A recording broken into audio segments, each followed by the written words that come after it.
Drama serial बस तेरा साथ हो की अगली किस्त में हम देखेंगे कि दानिश की गाड़ी से एक एक्सीडेंट हो जाता है जिसके नतीजे में एक आदमी बुरी तरह जख्मी हो जाता है। ये बात हर तरफ फैल जाती है और पुलिस इन्वेस्टिगेशन शुरू कर देती है। जब मुरसलीन साहब को ये बात पता चलती है तो वो सारा इल्ज़ाम अनस पर डाल देते हैं। वो अनस के पास आते हैं और उसे कहते हैं कि तुम पुलिस को ये कहना कि गाड़ी तुम चला रहे थे और एक्सीडेंट तुम्हारी वजह से हुआ है। ये सुनकर अनस कहता है कि आप शयान का नाम क्यों नहीं ले रहे, अगर सिर्फ माफ़ी मांगनी है तो वो मांग लेगा, आप मेरा नाम क्यों डाल रहे हैं। मुरसलीन साहब उस पर काफ़ी गुस्सा करते हैं और उसे कहते हैं कि जो मैं कह रहा हूँ वही करो।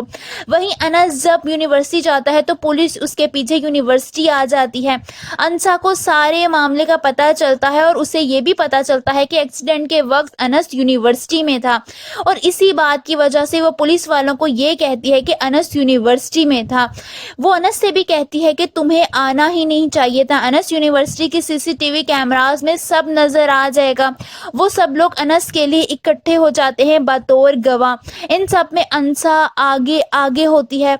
जब मुरसलीन साहब को ये पता चलता है तो वो जल्दी से शयान को फ़ोन करते हैं और कहते हैं कि मसला बिगड़ गया है शयान, अनस की यूनिवर्सिटी के लोग बतौर गवाह बनकर आ गए हैं। शयान कहता है कि किस बात की गवाही, जिस पर उसके वालिद कहते हैं कि यही कि अनस एक्सीडेंट के वक्त यूनिवर्सिटी में मौजूद था।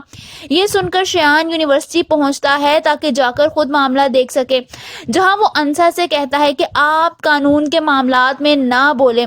अनसा उसे साफ साफ कहती है कि मेरे कानून के पर्चे में 100 में से 90 नंबर आए थे और मैं सारी दफात जानती हूँ, मुझे सारी दफात का पता है, मुझे किसी दफात के साथ कानून समझाने की ज़रूरत नहीं है, हम यहीं खड़े रहेंगे। ये बात सुनकर तो शयान को आग ही लग जाती है। बहरहाल वो बहुत तहम्मुल से अनसा से कहता है कि औरत है आप, बहुत सेंसिटिव इज्जत होती है औरतों की। वो उसका मजाक उड़ाने लगता है। अनसा को तो ये बात शदीद बुरी लगती है। वो शयान से कहती है कि तुम्हारे जैसे लोगों का सवाल करने पर मैं मुंह नोच लेती हूँ, यहाँ तक कि वो उसके मुंह पर रख के थप्पड़ मारती है। वो सब लोग तो हैरान ही रह जाते हैं।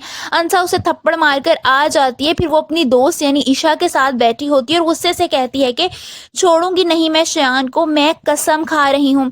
आप सबको क्या लगता है, क्या शयान अब अनसा का दुश्मन बन जाएगा? कमेंट्स में अपनी राय का इजहार जरूर कीजिए।